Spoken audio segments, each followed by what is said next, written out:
It's time for episode 63 of the Press Box Podcast, and today we will be talking about NFL Week 14. Just concluded last night with a great Monday night game against between the Ravens and Browns. We'll talk about that, and we'll talk about the bigger playoff picture in the AFC and NFC, which got a little more clear after the games. And then finally, we'll touch a little bit on our own fantasy football seasons. We've talked about this before on the podcast. We even did a fantasy preview special before the season, so we'll kind of wrap that up a little bit and kind of talk about some of the thoughts we've had about the season's fantasy football year. Before we get started, though, as always, at PressBoxPod on Twitter. Put up another poll question this Sunday, so I encourage you to get involved there. And again, like I always say, we'll keep trying to get more involved on Twitter and interact with our followers and listeners as well. But without further ado, let's get into this episode of the PressBox Podcast.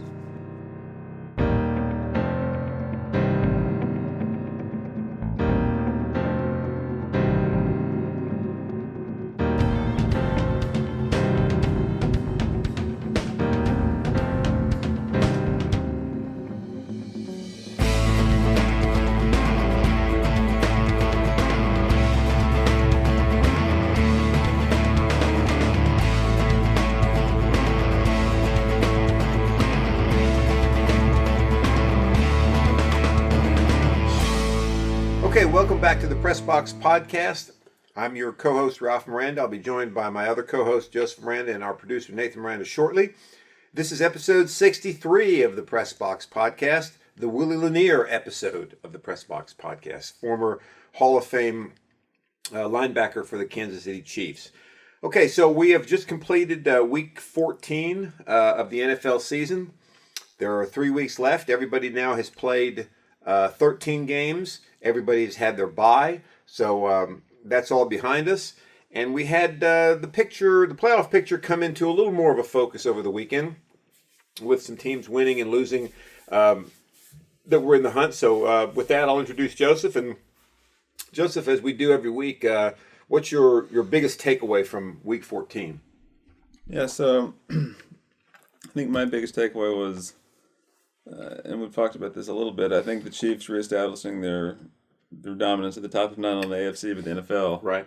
I think the Steelers are in the mix all season for that top spot, but regardless of the fact that the Chiefs have one less loss than the Steelers, I think they're just better at this point. Like the Steelers, came out against the Bills and again didn't look great in the first half, dropped passes, and just looked like they're not on the Chiefs' level. Right. Even though the Dolphins were able to give the Chiefs some trouble, I think partly teams seem to struggle when they have to go to Miami for some reason. The Patriots did that for a long time. Right.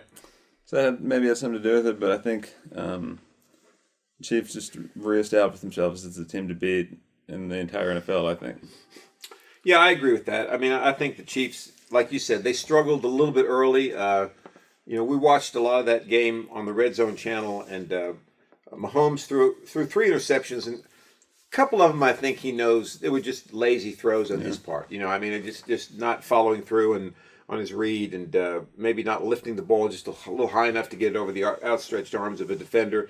But like a true solid football team, they took a 4-point halftime lead and pretty much blew it wide open. So I agree with that. I think the Steelers are in some serious trouble. I mean, we talked about them when they were 11-0. We both agreed that there was no way they were going to go undefeated. But here they are now with back-to-back losses to the Washington football team and the Buffalo Bills, and it doesn't get any easier for the Steelers except for this week. I mean, they go to Cincinnati, which they should win that one rather handily, but then they close out the season at home against the Colts, and then they have to go to Cleveland. And we watched Cleveland last night. Cleveland looks like a pretty good football team. I mean, they gave the Ravens everything they wanted in what may have been the best Monday night game of the year so far. Yeah. So, Pittsburgh could easily be 12-4 when this thing's over with, and very possibly could end up as the 4th seed. Yeah. And could lose the division because they're only 2 games ahead of the Browns, so you just never know. Yeah. My personal opinion is they still win the division, starting with them beating the Bengals coming up Monday night. But right. You never know. I mean, I guess we can talk about last night's game since it's fresh. Okay. You mentioned the Browns. I mean, that's a classic example of what might happen in the first round of the playoffs. Like, they're going to come out, they're going to look good, they're going to show the talent, but they're not going to win. Like, I mean, they can't. I guess I never could say that they should have won the game because they did come back from, I think it was 28-14. 28-14, and then another point. I think they were down 15 at one point, maybe, or 34-20, something like that. Something like that, yeah. In the third quarter, so they did come back, but ultimately they just couldn't get it done. So that's their second loss to the Ravens now. They lost big in week 1, so I mean, I don't know. I think of the Browns and the Bills, who I talked about last week, are both one and done in my opinion in the playoffs. The Bills showed me a little more than the Browns this week, I think. I'm still not impressed with the Browns. What can I say? Yeah, I mean, that's fine. That's your opinion. I'm not exactly impressed with the Browns. I don't really like them. I still don't like their quarterback. I mean, I still think that, he has a chance to do more harm than good with them, but that's just my opinion. But you have to respect the fact that they did get blown out by the Ravens in week 1, and, they could have easily won that game last night. I mean, they played very, very well offensively. I think their rushing attack is second to none in football right now. And their defense defense gave up some key plays, but again, they were playing Lamar Jackson, who looked like he was more committed to running last night than he had been, many weeks before. Yeah. And their schedule is fairly easy. I mean, they play at the Giants this Sunday, then they got the Jets, and then they play the Steelers. So they could very easily go into the Steeler game at 11-4 by beating the Giants and the Jets, and the Steelers could easily come into that game at 12-3, and anything can happen. So. We'll see. I mean, now as far as the Buffalo Bills, I've been impressed with the Buffalo Bills all year long. I think to become a championship football team, it doesn't happen overnight. I mean, some teams you could pick some Super Bowl champions and say, hey, this team came out of nowhere, and that does happen. But if you look at the Bills, they're steadily building. I mean, they've been building. Last year they made the playoffs. They got beat in the first round. I think Josh Allen's a much better quarterback this year than he was last year. He still makes too many mistakes. He still throws it where he shouldn't throw it sometimes. He doesn't protect the football when he's running. But they pretty well manhandled the Steelers on Sunday night. And I think the Buffalo Bills could be a force to be reckoned with in the playoffs, but I think anybody in the AFC is going to have trouble beating the Chiefs. It's just hard to defend that football team. I mean, you just can't. Yeah. I like Josh Allen better than Mayfield in pretty much all aspects of quarterback play. So, if you give the Bills the edge there, you got to give the Browns the edge in the running attack, which you mentioned. Yes. So offensive-wise, I think they pretty similar, I would say. Now defense, I think over the course of the season, the Bills' defense has been a little better. Right. But again, it could be kind of a toss-up. I still like either the Titans or the Colts over either of those teams in the playoffs. Right. Especially if, with Derrick Henry, which we've talked about. Let's see. Going back to the Chiefs, though, they can strike quicker than any team in the league. Like, it just... Yes. Any point, you see Tyreek Hill going down there for 50 yards and a touchdown. Right. 50-yard touchdown pass. Then you throw it up to Kelsey. They're just never out of it. So, if... Was it the Texans last year got up big on them? 24-0. Right. And then you saw what they were able to do there. So you can just never count them out, which makes them that much more tough in the playoffs also. Yeah. I mean, I agree with that. I think... I find it hard... I find it really hard to believe that anybody's going to beat the Chiefs in the AFC this year. But you never know. And I'll tell you the team that would scare me as far as possibly being a team that could be the fly in the ointment would be the Titans. Because we talked about the Tennessee Titans. Some weeks they look miserable. Other weeks they look like you can't beat them. And if Tannehill is clicking and they've got a really solid defense. With Derrick Henry, I mean, the guy, what did he rush for? 200 and some yards this Sunday. And, I mean, he's just a beast. I mean, and all you got to do is get a little bit of a lead with him, and you just keep pounding him. And before you know it, he's breaking off a 40-yard run or a 50-yard run. That's what we were saying Sunday is some of those runs he breaks, once he breaks through the line and the linebacker, the DBs want no part of him. They don't want any part of him. So they're taking, like, bad angles on purpose so they can say, hey, look, I tried to run him down, but they really don't want to hit it. They don't want contact. Like the safeties who come up, It's like they I don't know if they're actually doing this, but it looks like a lot of times they'll take an angle, like you said, then they have to trail, and then they can save if they tried to chase him down. Like Right, It's right. pretty funny. And he's pretty fast. I mean, we were talking about that too. He's got a lot of speed for a big guy. Yeah, he does. Back to the Chiefs for a second. Do you think their lackluster performance in the first half against Miami was? You think that was a sign of potential weaknesses in the team that their opponents can take advantage of, like the Dolphins did, or do you think that was just a fluke that won't rear its head again in the playoffs? I don't think they look pretty horrible in the first half. But I don't think I'll let Joseph answer in a minute. But I don't think it was something that teams can take advantage of. I think they just came out a little flat, and I think Mahomes did not put the ball in harm's way where he normally doesn't. So I don't think there's anything about that says, "Hey, look, we found a blueprint." You know. Yeah, I was gonna agree with that. I think it was more just Mahomes not being on Right in the first half because he makes the offense go, and we saw him. He was making I mentioned this on Sunday, but he's always making some kind of off balance throw where he's like leaning back or slinging it sideways or. And eventually that's going to catch up to you a little bit. You're going to throw some picks, and you know what I mean. Like you can't always get away with that. That's what I'm saying. Is that a weakness that could always pop up at any point in the playoffs, or is that just something that he performed poorly? Because it sounds like that's a structural thing in his game that at any point in time could be off. Right? Yeah, but you haven't seen it that much. That's the thing. I mean, I guess if you've seen it a few times, you might think so, but. You usually don't see it. Yeah, you usually don't see it, But I think in the Dolphins and the Chiefs defense played pretty well during that period. The Dolphins didn't get out to a big lead. I don't think. No. The Chiefs just couldn't do anything on offense. Right. Yeah. And I just posed the question, but I agree with you. That's a good question. He just threw some passes that were kind of. A few of them I think might have just been like bad, like I got tipped or something. I don't remember. But, right. And then he had that sack, which he was just trying to. He got like a 30-yard loss, which was just kind of a fluke thing. Right. So, I don't know. Yeah, that was a little bit of a fluke. But I think anytime you have a quarterback that plays like he does, I think Joseph mentioned this, where you're throwing the ball a little bit sidearm or you're jumping up and throwing it. I mean, sometimes you're going to have problems with that. And you evade the rush by flipping around, going backwards 2 times in a row, stepped up in the pocket. Exactly. I mean, that's exactly right.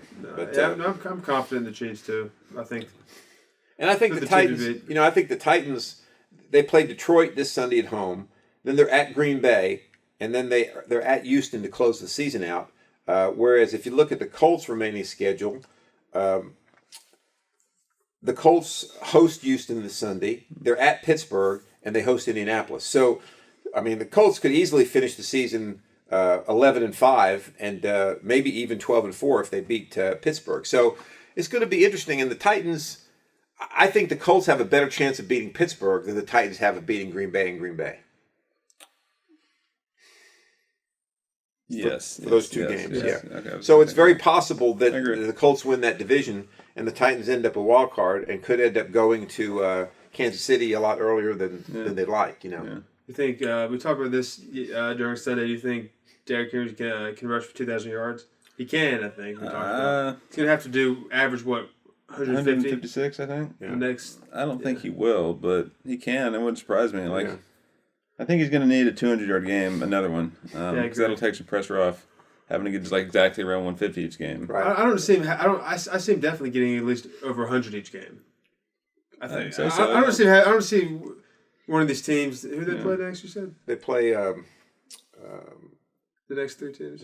My point is, I don't see the next 3 teams holding them to less than 100 yards rushing. I think they play Detroit this Sunday. Detroit, then Green Bay, and then Houston. Yeah. I think he'll get lead. I think he could do it. I think he can do it as well. It's. I don't know. I mean, it just depends on how the game goes. I mean, they're gonna give him the ball, especially if they get the lead, and I guess it goes back to our question: how committed are teams to, to stopping him, because he's going to eventually bust through the line and break it open, and you're going to be chasing him down the field, which could easily be a 75-yard run.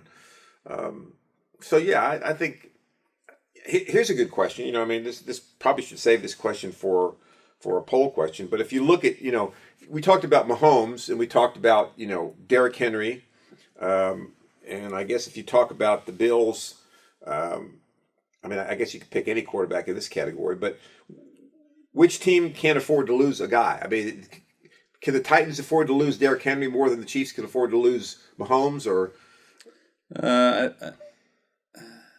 think It's a good question. that's a good question. I think, strangely enough, the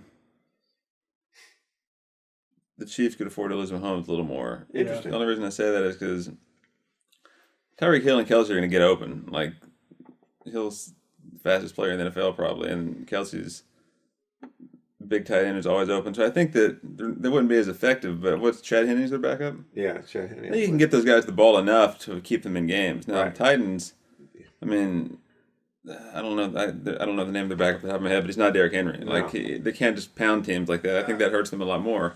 I also feel like Derrick Henry kind of sets the tone for almost like the whole team, kind of in a way. You know what I mean? Like Right. when he starts pounding the defense and they start rolling with him, it kind of like not only sets the tone for their offense, but kind of for the whole team. That's kind of like their personas, like a hard mouth, like can't stop the run type of team. If you take that away, I don't know, something but- like if you put some Henny in there, the Chiefs, like their offensive approach is the same. It's just can he get it done? But the Titans, I mean, they may have to change the whole approach if they have a different running back in there, right? Well, I mean, Nathan makes an excellent point. I mean, another thing it does. it's like it's who they are. You know what I mean? Right, right. And if you don't have Derrick Henry, the defense play action doesn't work anymore, right? I mean, because are you going to really respect by giving it to Derrick Henry?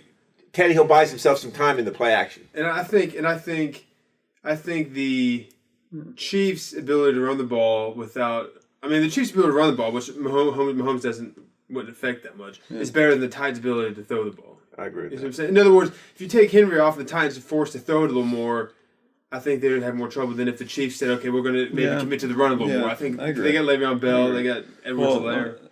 Let me say this. Of the two teams and guys you just posed, I go with Henry. But overall, it's the Packers and Rodgers. Packers lose Rodgers, they're nobody. they're done. And we've seen that in previous years. yeah. The Steelers lose Big Ben, I think it's the same thing. Yes, it but, is. Yeah, it is. Yeah, it is. Yeah. But We saw that last year. that's true. That's a good point, too. I didn't really think of that. But yeah, those two. Well, I mean, you can keep going. If the Buccaneers lose Brady, I mean... Talking about a lot of teams have guys they need to have, right? But I'm talking about like the top two or three. All right, let's look at the playoff picture in the AFC since that's where we've been talking about. So far now, the Texans, the Chargers, the Bengals, the Jaguars, and the Jets are eliminated, which is not a surprise to anyone. The Chiefs are the 1 seed, Steelers are the 2 seed at the moment, Bills 3 seed, Titans 4 seed, and the Browns would be in the 5th spot. The Colts right now are in the 6th spot, and the Dolphins are holding down the 7th spot. They hold the tiebreaker over the Ravens, who have the same record, based on winning percentage in conference games. And then the Raiders are holding on, still viable at 7-6. Yeah. The Patriots and the Broncos at 6-7 and 5-8 respectively still have a mathematical chance, but not a realistic chance. Actual chance, yeah. Yeah. So what do you think? I mean, is it going to be the Browns, Colts, and Dolphins as it is now, or the Ravens or Raiders going to sneak up in there? I think the Ravens get in the 7th seed over the Dolphins. Okay. I mean, you mentioned this about last night. It seemed like Lamar Jackson was willing to run a lot quicker and a lot more. Right. I think that's something they told him to do. Like, listen, this is a must-win game. Like, don't worry about throwing it. Like we've seen them try to persuade him to do earlier in the season. Become more of a passer. But it's like when it gets down to crunch time, they're just going to run because that's what they have to do to win. And that's what you're going to see in the playoffs from him. Yeah. Well, that's right. And I think that was a conscious decision because when they were sitting at 6-5.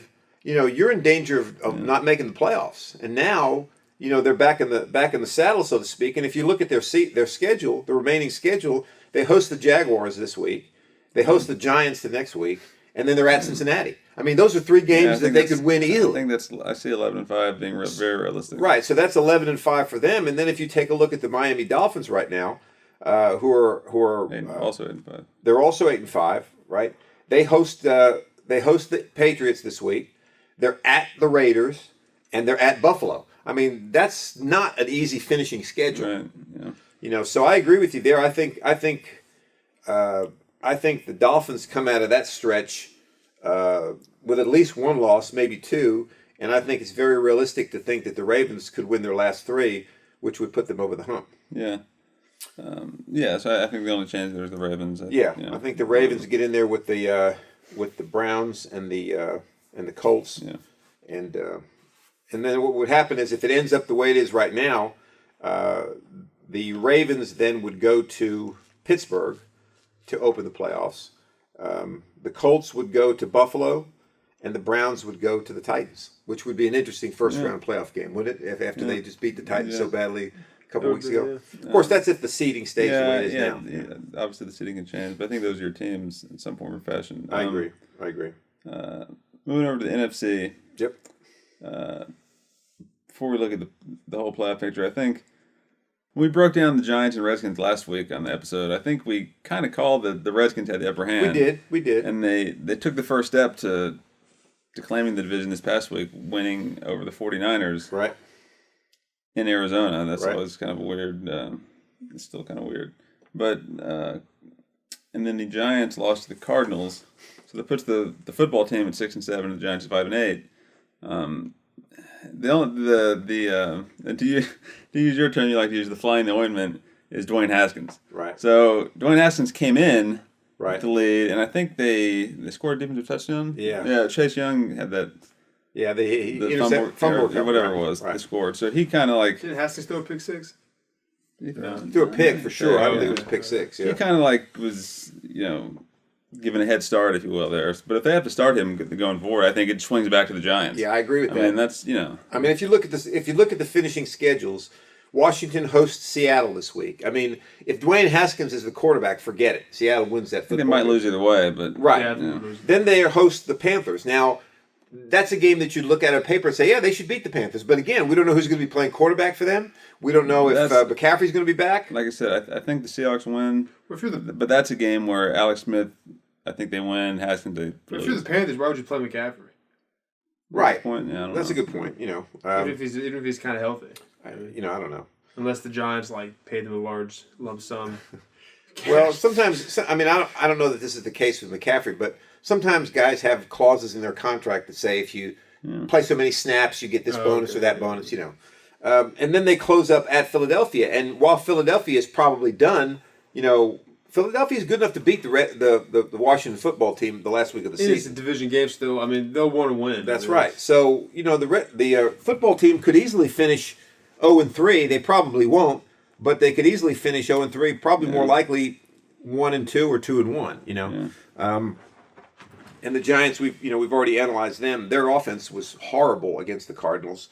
Part of it was because Daniel Jones, even though he was well enough to play, he did not have any mobility. He did not tuck it and run once, which he was the leading rusher on their football team coming into the game. So that hampered the Giants offensively a little bit, and their receivers get no separation. So, they have to host Cleveland this week, and that's going to be a challenge. And then they got to go to Baltimore, and that's going to be a big challenge. So I don't know. Thinking about it more now, you got the Giants schedule with the Daniel Jones is maybe not 100% right going forward, and you've got maybe a Dwayne Haskins team. I think that brings the Eagles right back into play. Yeah, but the Eagles are 4-8-1. I mean, they would have to win all three of the remaining games, which I guess is possible, but I don't know. Let me take a look at their final schedule. Jalen Hurts got his first win last week. Yeah, he did. Thoughts? I'm going to give you my thoughts in just a minute. The Philadelphia is at Arizona this week. Then they at Dallas, and then they host Washington. So anything can happen, Jalen Hurts. I don't know, Nathan, if you remember, I mentioned to you that I read some sports guy or whatever said that the Eagles were talking about the Eagles had made a mistake going away from Wentz, and they said that look, Jalen Hurts is going to have one of those games where he throws for 150 yards and one touch. That's exactly what he did. He threw for 181 yards, one touchdown, ran it a few times, against the Saints, give him that much. Yeah. But I just don't think he's the guy. I mean, he doesn't look like the kind of guy that's going to lead them to his... That is start off what that person wrote in the comments or whatever, that he's going to have that type of game. People are going to start saying, oh, look at Jalen Hurts. Right. And then they'll see if the rest of it, if the season turns out like this guy predicted, which I think he said after that, it was going to be what? He was going to... I forget it, but... He's going to just, be a journeyman quarterback. Yeah, they're going to figure him out. It'd be like RG3, basically. Right. Yeah. I don't know. So, I think the Redskins probably win the division because of the Giants' schedule. If the Giants had a better schedule, I'd say the Giants win the division. Either way, Eagles, with Haskins or Alex Smith. Yeah. Okay. Wait, what? Either way, that you think they win with Haskins. Yeah, or because of Alex the Giants' Smith. schedule. Because I think the Giants, they could lose all the remaining. Yes, they games. could. You're Very exactly easily. Right. Very easily. So, No, you're exactly right. and I don't think they have much of a chance at all to beat Baltimore and who's the other team? Cleveland. In Cleveland. Yeah. So there you go. no. So Yeah. Well, let me say this. All right, and I know I'm a Giants fan, but I'm a realistic fan. I agree with you. They could very easily lose all three. that's where they needed to beat Arizona because that's the game they could have won. Exactly. But with their defense, the Giants, I don't think they can beat Baltimore because I think it's going to be hard for them to match up with the Ravens. I think if their offense could even play 50% better, I think they can beat Dallas, and they might be able to beat Cleveland. But I see them ending up 1-2, so they'll be 6-10, which that's not going to win. The Dallas game, I see that like the Cardinals game. It's Yeah. to go either way. It's Right, a toss-up. right, And they happen to lose the Cardinals game, and they can Right. win the Dallas game. But I don't think they're going to beat Cleveland or Well, Baltimore. and And the Eagles, I guess that could open the door for the Eagles, but the Eagles just, I don't know. Well, all the Washington football team has to do is win one more game, and they basically eliminate the Eagles and the Cowboys. There you go. Yeah, so they'll probably beat Carolina, and then that's it. and so I think it's obviously going to be either the football team or the Giants, but I think the football team will be the one. If the Redskins win the division, though, they need to give Goodell some executive power. He can step in and go, "No, you're not going to be in the playoffs." I'm sorry. Well, we talked about that with before, that, too. but- Yeah. I didn't really hear exactly what happened to Alex Smith, but it didn't look to be like a definite out of while injury. He was walking around on the sidelines he looked like he could have gone back in the game if he had to, but I don't know. He might start this week. I'm not sure. Yeah, and then if he starts, then it's definitely. So playoff picture in the NFC. Do you want to go through that? Yeah, let's go ahead and go through the playoff Pull picture. Let me pull it up real quick. Okay, NFC. Right now, you got the Packers and the Saints basically in a tie. The Packers win the tiebreaker over head-to-head. They beat the Saints. So they're both 10-3. The Rams are in the third seed at 9-4. The Washington football team right now, the fourth seed at 6-7. The only teams that have been eliminated, in fact, this is kind of interesting. There's only one team that's been eliminated from playoff contention, and that's the Atlanta Falcons. I mean, and obviously that's because the Cowboys and the Eagles are and the Giants are all in the East. Otherwise, they'd be eliminated. Yeah. But it's interesting nonetheless that all these teams still have a chance. But Rams are 3, Washington's 4, Seattle right now is the 5th seed. The Tampa Bay Buccaneers are the 6th seed, and the Cardinals went back into the 7th seed by virtue of their win over the Giants, dropping the Vikings to the 6th seed. So The 8th seed?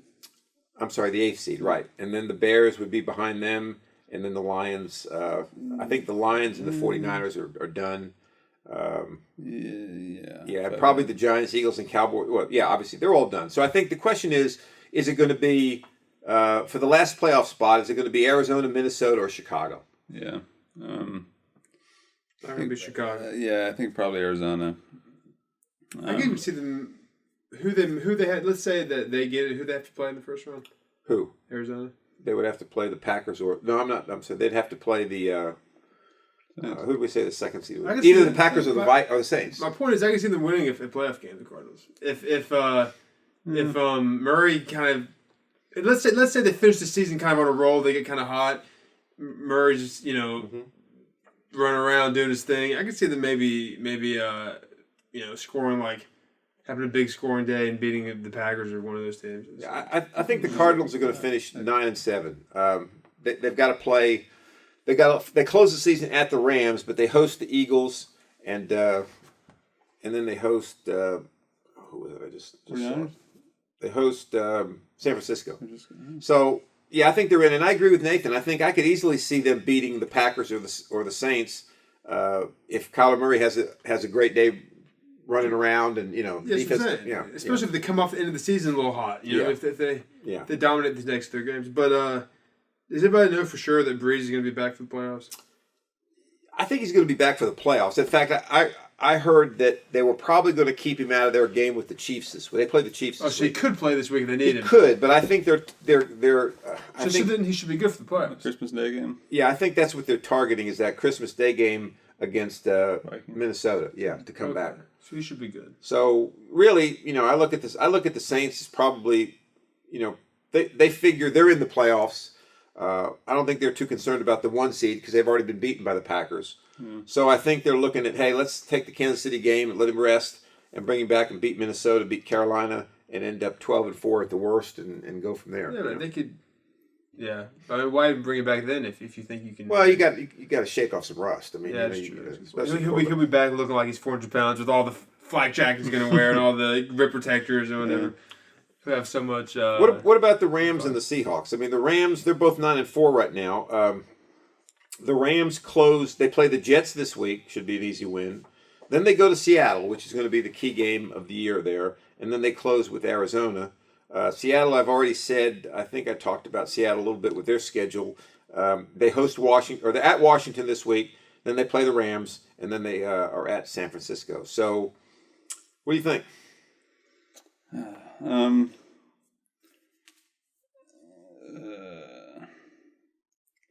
I think, yeah, it's interesting. I would give it to Seattle. Really? Yeah, I think that they beat Washington this week, and then I think they beat the Rams, and then the end of the 49ers. Yeah. Yeah, and then I think they beat the 40. I think they went out. Okay. All right, that puts them at 12-4. Yeah, I think that. And then that would put the Rams then at 11-5 because they would have to have lost to the Seahawks. Right. I think that what you saw from the Seahawks this week, after coming off of that loss from the Giants, right? They didn't fool around with the Jets. They beat them 40-3, and I think that's kind of them getting back on track and like, okay, you know, kind of. So you're saying the Giants game was a wake-up call for them? Yeah, I think it served as one. Like, I mean, you saw what the Raiders did with the Jets, and you know, even the Patriots to some extent. It wasn't that type of game for the Seahawks. You know, the 40-3 was the final. So I think that's like you see it, like you said, that was their wake-up call, and I think they won the division. Okay. Okay, that's interesting. And then, we got the Buccaneers now. The Buccaneers, with that win over the Vikings, I think almost secured their playoff spot. They'll be at Atlanta this week. I think they win that game. Then they're at Detroit, which I think they win. And then they host Atlanta again. I mean, they haven't even played Atlanta yet. Yeah, so. Atlanta can win one of those games. I think I've said this before. They're one of the more talented bottom feeders in the league. And Matt Ryan and Julio Jones could pretty easily make just about one last week. Matt Ryan threw a interception driving right against this past Sunday. Who did they play? Remind me. Chargers. Yeah. The Chargers aren't good either, but it's gonna like this. It's hard to beat a team twice in 3 weeks.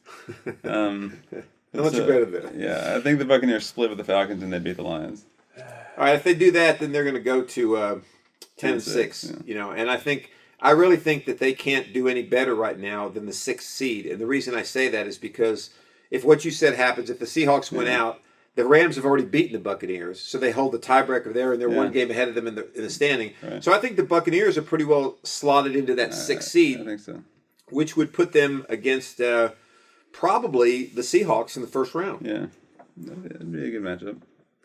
Haven't played each other in a while, or all year, have they? No. It'd be interesting, wouldn't it? So it should be anyone's game, right? Unless it's hard to beat a team twice in 3. It is hard to beat a team twice in 3 weeks, maybe. I don't know. And a team 3 times in a season. Yeah. That's a good poll question. What's easier, to beat a team 3 times in one season or twice in 3 weeks? Or option C, it doesn't matter. Depends on what team's better. Right. It doesn't matter. Depends on what team is better. That's probably the correct answer there. I guess the theory of this twice in 3 weeks is that this short turnaround, like what? Like I don't know. I don't think there's any rhyme or reason to it. I've always looked at it this way. I guess my point is, if you think that who are the 2 teams? Buccaneers and Falcons. If you think the Buccaneers are better than the Falcons, and you think they can win the first game, why would it be tougher to win in the second game? I don't know. Okay, what was your point? The way I've always looked at the question of it's hard to beat a team 3 times in one season, or is it hard to beat a team twice in 3 weeks, is when you win the first matchup in the scenario of beating a team twice in 3 weeks, when you win the first matchup, the second one, it's easier for the team that got beat to look and say, what did we do wrong, okay, and what can we change, versus for the team that did well to say to have an inkling to go away from what they did well and do something different. Does that make any sense? So the team that lost is making adjustments where the team that won is saying, hey, this is what worked, let's keep doing it. Okay, that Right? makes sense, I guess. Whereas, and the same thing for the beating a team 3 times in one season is that if you've beaten them twice, you the same idea. You got to think, hey, we got the formula, right? We're not going to change anything. Right, but then again, though, I doubt that, like, we played a perfect ball game, everybody. No. Like, keep the form. They're going to look and go, okay, what can we do better? What can we do differently to take advantage of these on third down or to do this better? And they'll be a little more improved too. I agree with you. I mean, So both teams will be a little more improved. I don't disagree with that. I mean, I don't disagree with that at all. But I guess I see your point. Your point, I guess, if the two teams are very evenly matched, I guess, I think, yeah, if the two teams are very evenly matched, I guess your point makes more sense. Right. But I don't know. yeah, Still, if one team's better than the other team. Then, well, and another thing you can't factor in there is when Tampa Bay plays Atlanta in Week 17. They could have already solidified their 6th spot, That's which true. Yeah. Then you get into, do they rest Brady? Do they rest this guy? Do they do this? then they better hope they lose because if they Atlanta won't be in the playoffs. So Atlanta's not going to be in the playoffs. They're not for about 3 times in the season. Atlanta's, in fact, the only NFC team that's been officially eliminated from the playoffs. Yeah. Nice. All right, well, Wait, go ahead. they already fired their coach, didn't they? Oh yeah. Atlanta, How about the Jaguars telling their coaching staff that they're safe through the end of this season? Yeah. I said Sunday that I hope that Doug Marone, since like week 6 or 7, he's been slowly taking things home from his office one by one. Like whatever he can carry, like every night to his car, So then Week 17, he's just sitting in an empty office. he can just leave and just never come back. The funny thing is going to that comment that you brought out that we heard Sunday that, if you were a regular worker, like a factory worker or you name the job, and your boss said, look, the only thing I can guarantee is that your job is safe through the end of the year.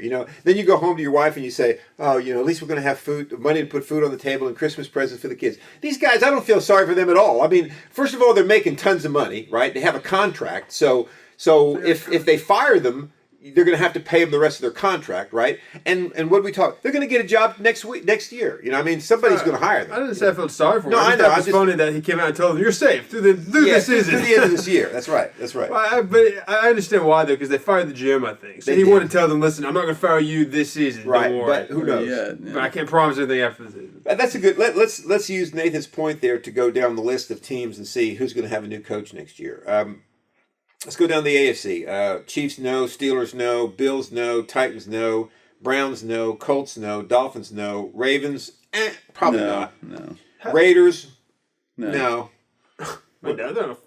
Broncos. How about the Broncos? Now that was a big win they had this week against. And they held their own against the Chiefs. I think they're not terrible. I Yeah. think he stays around. Okay, Texans obviously will have a new coach because they've already fired their coach, and they've got Romeo Crennel in his classic interim coach I'd role. keep him. Yeah. How about the Chargers? I think they're going to have a new coach. They do. That field goal debacle was terrible. That was ridiculous. Did you see the tweets from Clay Travis and guys like that they should have fired him at halftime? Well, it was funny because right before they showed the replay of him on the sideline trying to get them all together, and they said that he fired the special teams coordinator and he took over special teams duties. Yeah, worse. Then they finished the play with like 30 seconds left, no timeouts. They couldn't get the field goal off somehow. Because they ran the ball, which was stupid, And then they still couldn't get guys in and off the field. Yeah. Bengals won't fire their coach because it's his only second year and he's got Joe Burrow coming back. Jaguars, yes. Jets, yes. So I think you're going to have 4. Texans, Jets, Jaguars. Texans, Jets, Chargers. Jaguars, and Chargers. Yeah, I say 4 new coaches in the AFC. How funny is it too? We're going down a list of people's jobs and saying like they're gonna be fired. Like imagine if we were doing this like pick a company and say like okay, I bet he's fired next year. Like it's just funny. I don't know. All right, NFC. Packers no, Saints no, Rams no, Washington football team no, Seahawks no, Buccaneers no, Cardinals no. Vikings, maybe. No. I think so. It's possible. They've like they've underperformed for a few years now. I think they like that guy. Yeah, they do like him. I'm just saying they could say they just could decide they're going to move on and go in a direction, but probably not. You're right. What about the Bears? That's an interesting one. I mean, the Bears, 2 weeks ago we thought for sure the guy was going to get fired, and then this week they come out and they dominate. Who was it they beat so bad this week? Texans. Texans, yeah. So they're sitting at 6 and 7. Let's look at the remaining schedule and see if that plays into it. The Bears are at Minnesota this week. They're at Jacksonville, and then they host the Packers. So the Bears-Vikings game, each coach is playing for his job, is what you're telling. Yeah. I think the Bears could go 2-1 there. I think they could beat the Vikings. I think they definitely can beat Jacksonville. And they lose to the Packers, which is going to put them at 8-8. Is 8-8 good enough for him to save his job? Yeah, probably. Probably, but then you got the whole deal of we saw what Trubisky did this Sunday, threw 3 touchdowns. Say they go 2-1 or even 3-0, and then Trubisky plays well. They're like, oh, maybe Trubisky, 8-8, and then they come That's back. why they would keep him. And they're running back next year, and then he's terrible, like always. Yeah. Like you know what I mean. So they'd be better off just to move on from him or lose out and realize that hey, he's terrible. He is what we thought he was. Well, I don't. Yeah, if you pull a guy in the middle of a game for Nick Foles, do you think he's going to be your guy? I don't know. I hope they don't think that. Yeah, I don't know.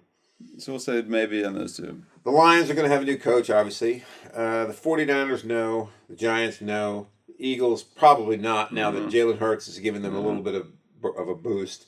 Cowboys have already come out and said, no way, he's going to be back. Falcons will have a new coach. Panthers, no. So you'll have, what do we decide? 2. Vikings, Bears, maybe. But given Lions and Panthers. Lions and Falcons. Yeah. Right. So that's we think 6 definite. Right. Maybe 8. Maybe 8. What happens? Yeah. 6 to 8. Yeah, 6 to 8. That's right. Which again is about average, right? That's about 25% of the league. Usually that's what turns over. Usually. Yeah. Some years it's higher. I think one year they had 10 new coaches, but this year I think it's going to be less because I think and again I said this last week on the podcast. I think some teams will give their coach the benefit of the doubt because of the way this year went. All right. I mean, it's been a very strange year. To us who are watching the games, it looks like a normal year. But to those guys, no off-season programs, no real training camp. They had to do everything electronically. So I think most teams will say, "Hey, look, let's give them one more year under a normal circumstance and see what it looks like." So anyway. That's where I see it. Yeah. Want to end on some fantasy football talk here? Yeah, it's a sore spot right now for me. As we sit here today, I didn't make the playoffs, okay? But the way our league works is if you don't make the playoffs, consolation bracket is played out to determine who has or if you win the consolation bracket, you have the number 1 pick next year. Right. So I lost last night. I'm officially eliminated from that. We lost. Yeah, and then you guys lost in the playoffs. Right. Although you put up a pretty solid effort. Scored 130 points. You can't really complain at that, but so. Well, I think fantasy. I mean, I enjoy playing, and I know you guys do. It makes watching the games on Sunday a little bit more exciting. But it's just a crapshoot, right? Yeah. I mean, you don't know what's going to happen. Your guy fumbles a ball when he's on the 5-yard line, or a guy has a great day that hasn't had a great day in 10 weeks. I mean, you just never know what's going to happen. Yeah. I don't know what to say. I mean, yeah, like you said, you can look at a lineup and think that you're going to win or lose the game. Right. But then those guys could underperform or overperform. Right. Yeah. Speaking of looking at your lineup, I think the thing they did with projections is completely worthless. It is. Oh, yeah, I don't pay attention. Why not? I just look at the names and think, okay, should we win this matchup? QB versus QB. Yeah. Okay, should we win the running back match? Right. I agree with that. And I mean, I don't know about your team if you can pick 1 or 2 guys that you felt like performed up to their ability every week. But for us, it has to be Tyreek Hill and Kelsey. Oh, yeah. Those 2 guys every week gave you... They carried our team. Exactly. I mean, that was it. Everybody... Deshaun Watson came close. He was good. Yeah, he was really good. I mean, he came close. Justin Tucker was about as automatic of a kicker you could have. He was. Although, they're not that big of a... Yeah, I'd say Brady did what I wanted him to do this year. He got consistent around 20 points almost every game, if not more, sometimes a little bit less. Right. Can't really complain with Mike Evans, and Beasley overperformed for me. Like I got him in the mid rounds, and he was in the. I think he was ranked in the 18th or 19th receiver this season. So, underperformed for me. I mean, that's he came on late, but overall, no, he's underperformed. These were good blocks though, right? So next season, are you going to be drafting Adrian Peterson, Mike Vick, and Gronk? Let's see. If Adrian Peterson's in the league, he'll be on my team one way or another. That's a promise. That's a promise. You heard it here first. I'll find a way to get him on the roster. You can't say that. Hopefully, I don't have to start him every week like this year, depending on how many good running backs I have. But he will be on my team, and he will start some games. Week 1 kind of jaded you this year because Marlon Mack, yeah. You lost your running back. Well, that there. too, but Peterson's performance in Week 1 made you think that each week you thought he could replicate that. If he had had 20 yards Week 1, you probably would have. Week 1, I think he had about 14 points. Yeah. Not this past week, but the 2 weeks, Thanksgiving week and the week after, he had 17 and 18 points. Right. So those are the 2 weeks those are his 2 season highs. But yeah, I'll have him next year. Well, I'm going to say this again. We talk about this every Sunday, the three of us, but I really believe in my heart that if a team would commit to Adrian Peterson and give him the ball 20 times a game, he can rush for 1,500 yards. Yeah. I mean, the guy looks good. He's not. Yeah. He hasn't lost. He might have lost a step a little bit. I agree with you. He looks great. The problem is no team wants to commit to anybody. No, they don't want to commit to anybody. I think Derrick Henry's the closest, man. He's the closest. And Dalvin Cook's right there, too. Yeah. Okay, yeah. That's probably true. Dalvin Cook got 32 carries the other day. I mean, that never happens. Yeah. Him and Henry are the two that are close. Even the Saints, Kamara's in the game half the snaps. No, he's not. Yeah, Kamara's lost. He won't be He won't be in the top 4 fantasy picks next year, Kamara. Edwards-Helaire was a guy they thought they didn't know they had Le'Veon Bell. Well, I guess McCaffrey gets used a lot when he's out there. He does. That's true. He's never really out of the game. He does. But some of these guys still, though, on third downs, they might come out or something, which is ridiculous. Right. This is the question I posed. I don't think we haven't talked about it on the air, but if you were given the number 1 fantasy pick in next year's draft, but you had to pick right now, who would you take? Yeah, Derrick Henry. I think I would go with Henry too. Yeah, I agree with that. If I had to pick it right now, Tyreek Hill? Huh? Somebody said Tyreek Hill. Yeah, Nathan and I were talking about Tyreek Hill a bit, but I still think Derrick Henry. I think after Derrick Henry, maybe Tyreek. I mean, if I had the number 2 pick and Derrick Henry was taking number 1. I think Derrick Henry will be the number 1 running back on the rankings. And I think the top 10 will be mostly running backs. I think Hill sneaks in there around 6 or 7. Yeah, he'll be a top receiver. Yeah, probably. He'll be like Michael Thomas was last year. Yeah. And Kelsey may be there around 13 or 14 overall. Yeah, Kelsey's right pretty high. I mean, I don't know. But the problem with these receivers, of course, running backs can get hurt too. But look at Michael Thomas. I mean, the guy got hurt. His season's been nothing this year. I mean, he's not really performing. And Tyreek Hill could be the same way next year. He could get an injury, and you never know. I can see. Let's say we took Derrick Henry, and then obviously we don't get Tyreek Hill. I can see us getting Michael Thomas after a handful of receivers are taken a little later, and he could have the Tyreek Hill type of season. You're exactly right. Yeah, maybe depending on who their quarterback is. Yeah, I don't know, but that's another thing. Breeze like to go to him too. Yeah. So even after he's come back, Breeze hasn't really been in there. Yeah. Who's this Chargers guy that Hubert loves? Or Keenan Allen. Keenan Allen. He goes to him all the time. Yeah. Well, Rivers threw to him a lot too. I mean, but yeah. Best receiver. The guy throws his best receiver all the time. We don't know who our best receiver is. Could be anyone at this time. Yeah. All right, so another great week of NFL football. We've got 3 weeks left. Next week, we have a lot to discuss next week. Next week, we'll be discussing not only the NFL, where the playoff picture should be coming into even clearer focus, but we'll have the official college football playoff games set, as well as the New Year's Day 6 bowls, which will help us as well. So we'll know where the dust is settled there. We can talk about that. And next week I want to get into a little bit, maybe start talking a little bit about baseball, because we got, before you know it, it's going to be the new year and baseball will be here. Okay. Again. Well, yeah. Yeah, like 4 months. Yeah. Not quite. Not really. Spring training opens in just 2 months. We think. Yeah. But, okay. What storylines come out of spring training, though? The guy drank 2 cups of Gatorade instead of 1 before he went to the cage. The guy had a good bullpen session today. The guy changed his brand of chewing tobacco. Yeah. Okay, so that wraps it up. Another episode of the Press Box Podcast, episode 63. Hope you enjoyed it. And we look forward to talking to you again next week on the Press Box Podcast.